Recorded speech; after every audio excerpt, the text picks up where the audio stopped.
Être distrait au volant, ce n'est jamais une bonne chose. Pourtant, on constate régulièrement que des usagers sont occupés à d'autres choses que leur job de conducteur. Et parmi toutes ces activités, on trouve principalement le smartphone qui est utilisé tant pour téléphoner que pour envoyer des SMS ou encore pour surfer. Ce phénomène inquiète bien entendu l'Agence wallonne pour la sécurité routière.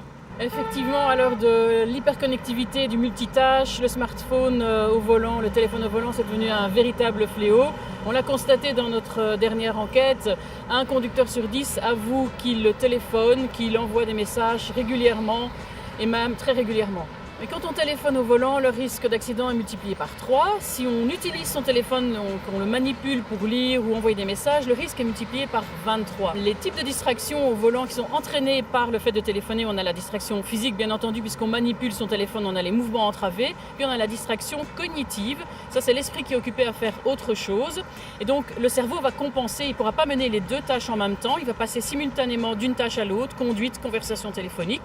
On a l'impression qu'on sait faire les deux tâches, mais finalement elles sont mal faites. Et on a tous en tête ce conducteur devant nous qui commence à ralentir, qui dévie sa trajectoire, ou la personne qui ne démarre pas rapidement au vert. Mais pourquoi ? Parce que le cerveau doit compenser.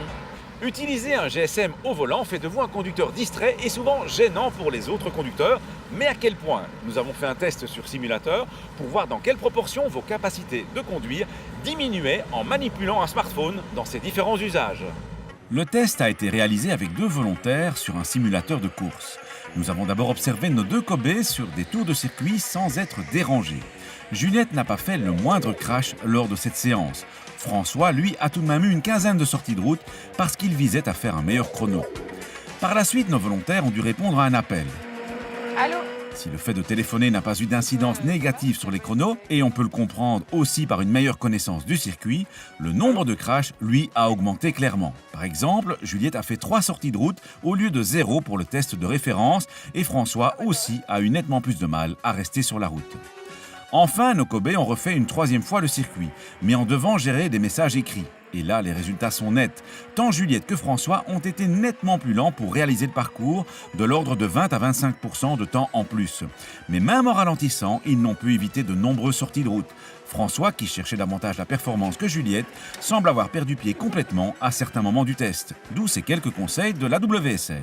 Évidemment, éviter d'émettre des appels, ne prendre les appels que les plus importants en kit main libre, installer des applications qui bloquent les appels ou les notifications, mais qui envoient un message qui indique qu'on est sur la route. Donc c'est un bon message pour les interlocuteurs. Et c'est aussi important d'avertir l'interlocuteur que ça vaut la peine peut-être de demander si la personne est au volant et d'abréger la conversation si c'est le cas, de le rappeler plus tard. Et en ce qui concerne toutes les autres fonctionnalités d'un smartphone, qu'il s'agisse des SMS, des réseaux sociaux, des selfies, elles sont totalement incompatibles avec la conduite.